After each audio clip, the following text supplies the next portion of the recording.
Alhamdulillahi Rabbil Alameen. Wa sallallahu wa sallam ala nabiyyina Muhammad wa ala alihi wa ashabihi ajma'een. Imma ba'd.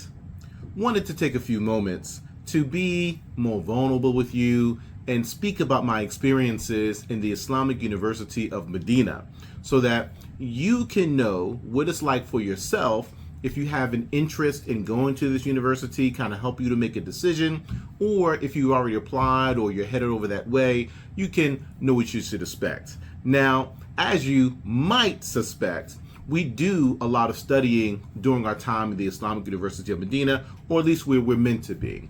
And throughout the day, you go to school in the morning, and then after school, you have a bit of a break, and you do some more study with different scholars and teachers that you have, and then in the evening you do some of your own research and things like that, and you go to bed, and you have worship in between all of this, and you get up and you do it again, right?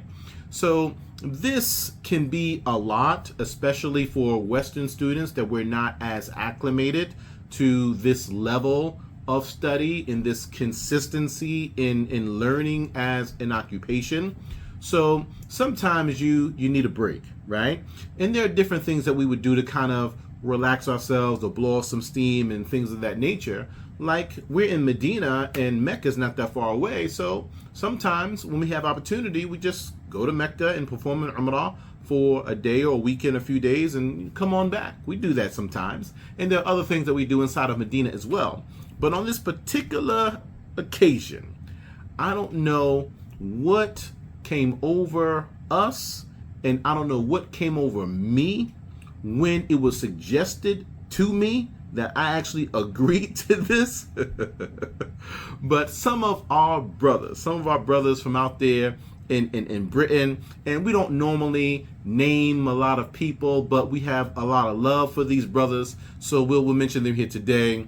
We remember our brother Sheikh Muhammad Genghis Khan Chan, our brother Tanveer, and our brother Sheikh Mustafa Nesbitt. Sheikh Muhammad, Sheikh Tanveer, and Sheikh Mustafa. I recall they were telling me about this mysterious place that they found out in the middle of the desert that they wanted to explore, okay? That they found this place, but they didn't go all the way into this place, all right? So one weekend, we go out there, we drive, we're in the middle of the desert.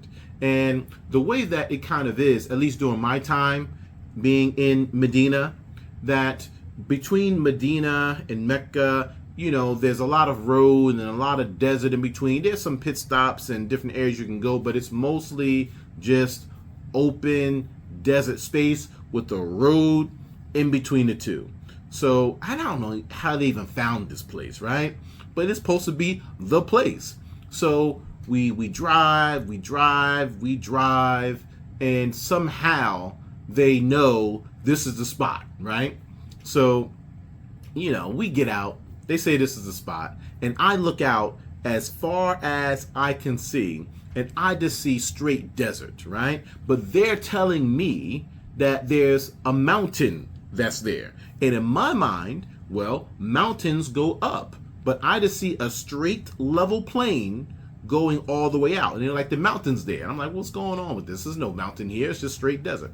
So we walk out toward this, right?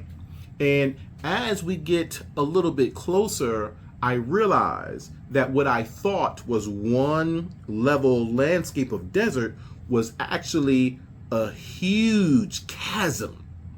And this chasm had so much depth to it that when we looked down, we were so high up that the trees looked small, and the birds that were flying above the trees looked like little black dots.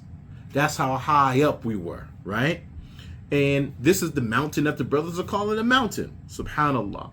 And we look down all the way at the bottom beneath the trees, and there's a body of water that's there. So we get excited about it, and we're like, okay, when is the last time you think someone was down there, and we can have a swim, and we can do all these different ideas that we're thinking about, right? Now, mind you, we're in Thiyab, We're in sandals, and it is a mountain going down. I don't know what came over us. We're young. Myself, I was one of the younger ones. I'm in my very early 20s. Some of the other brothers were a few years older than me at the time, but subhanAllah, we're excited, and we start climbing down this mountain. We climbed down the mountain. It must have taken us an hour or so just to get down. And we get down there. There seems to be somewhat of a way, but we're so excited just about getting down there and having this opportunity. We're not thinking about too much, right? So we find our way down, and we're climbing down this mountain, and sometimes we're going straight down this way. Sometimes we're kind of turning and climbing down this way, holding onto the rocks and things like that. We find our way down there. When we get down there, it's awesome. It's like this oasis in the middle of the desert, and there was some greenery, and there's some water, there are trees, and this pond, lake-like space seemed like it was undisturbed for Allah knows how long it's been since there's been human contact with this area. And how does water get here in the middle of the desert anyway? And then we realize that there's life inside of the water, fish and things like this, right? So we take our thiyab off. Of course, we have clothes on under our thiyab, and we go for a swim. We dip in the water. I dip myself in the water. You come up, and it wasn't very deep, right? It wasn't very deep. Like, you can stand up in the water and be above the water level. But I go down and I come up, and I'm like, what is all this all over me, right? So I go like this, and it's some type of algae or seaweed or something like this, right? But we're in it now, so we just go ahead and have the experience, and you can feel the fish swimming around your feet and things like that. And we have an excellent time down there, just blowing off some steam, just some rest and relaxation, just resting our minds and resting our bodies, resting our souls from the intense study that we do all week, every week, all month after month, the grind of being a professional learner, right? So we have a good time. We stay down there for a bit. We have a good time. But now it's time to climb back up. Now reality sets in, because just as high as it looked when we were at the top of it looking down, it's just as high. It looks even higher trying to get back up. And now it's like, how in the world do we even climb down here? And how in the world are we going to get back up, right? So we got to go up. We start climbing. And the more that we climb, the more we realize, and the more I realize, that there's no distinct path to climb up. And it's very steep. There's a slight slant, but it's not like there's any steps. It's not like it's a very deep slope. It seems like it's almost 90-degree angle vertical. That's what it seems like. And as we're climbing up, you're climbing up, and you look down, you see how far down you can very easily fall. We don't have no support. It's our thiyab, and we're in sandals. And as we're climbing up, it's getting dangerous. It's getting dangerous. You're holding on to some rocks. Some of the rocks are loose. Some of the rocks are falling off, and what we think is a path isn't really a path, and we're getting more and more upright as we're going through, and it's getting scary, and we're all starting to panic a little bit. And I recall myself being at the bottom of the group, and the three of them being above me. At least that's what my memory tells me. Okay, and we get to a point where a few of the brothers, your foot slips, right, and you just like you see in the movies, the rocks tumble down and things of this type of a nature, where we're having this entire experience, and you on dhikr, you're trying to remember Allah, making tawbah, istighfar, astaghfirullah. You're trying to say every dua you can think of. Oh Allah, please just allow us to get through this, and all of this, right? And I kid you not, I lie to you not, I remember being so high up again eventually that it's how it was when I first looked down. We're so high up that we can see the trees being small, and we can see the birds circling above the trees looking like little dots. and there's some wind that's blowing as well. So you got a little bit of a shift that you feel in your body as you're climbing up. And I have no logical explanation for what I'm getting ready to tell you. Okay. Now, me myself, what I am describing, I experienced some of this too. The rocks being loose, the rock slipping, not knowing a direct path to climb up, it being pretty difficult and pretty scary. And I distinctly remember slipping my grip on a rock and starting to fall backward. This means end of my life. This means it's over. There's no logical reason why I should be alive today. Okay? And any fall like that, you might die before you hit the bottom, right? And for whatever reason, whatever it was, Allah's mercy, the angels who were present with us, it wasn't our time to go. Allah hadn't written for our souls to be taken. As I'm beginning to fall back, I feel in my back a push like this. And the push pushes me back into the mountains, and I'm able to get a grip. Subhanallah. Allahu Akbar. La ilaha illallah. Alhamdulillah. And while it's still scary going up, I feel a serenity that comes over me. Just tranquility and peace, a calm that comes over me. And eventually we're finally able to get ourselves back to the top. And as I'm the last one coming up, I remember the brothers grabbing onto my hand and pulling me up and pulling me over the edge of the chasm.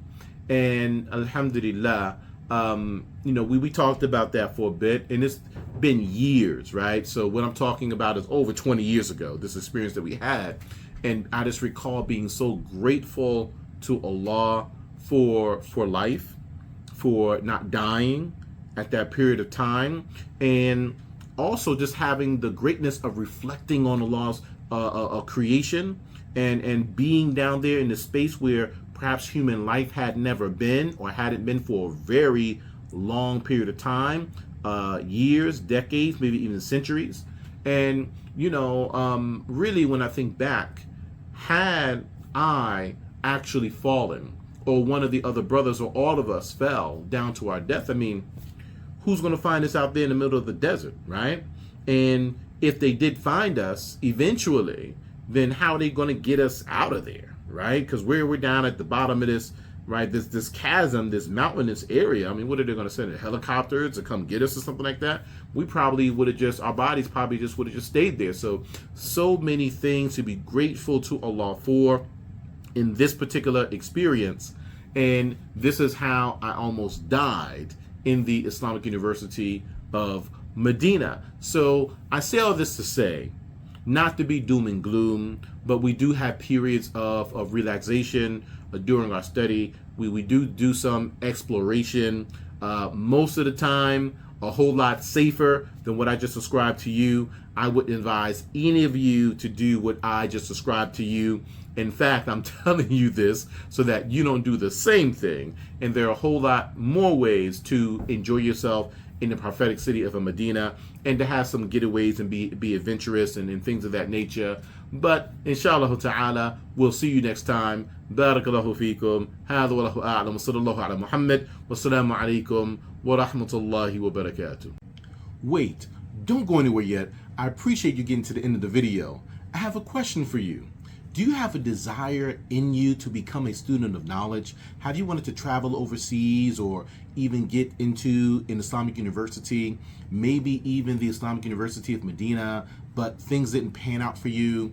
Maybe you wanted to learn the Arabic language, you learned some or none at all, and you just don't have the access that you need to get to the path of knowledge. Well, I have a gift for you. We have put together a program for you where we give you the experience that we had in the Islamic University of Medina, the actual courses in the Islamic University of Medina, remove all the barriers and just give you the experience. You don't have to know Arabic, you don't have to travel overseas, you don't have to get accepted in university. We are calling it the Medina Student Boot Camp. We give you that and so much more. this sounds like you, click the link below. See you on the other side.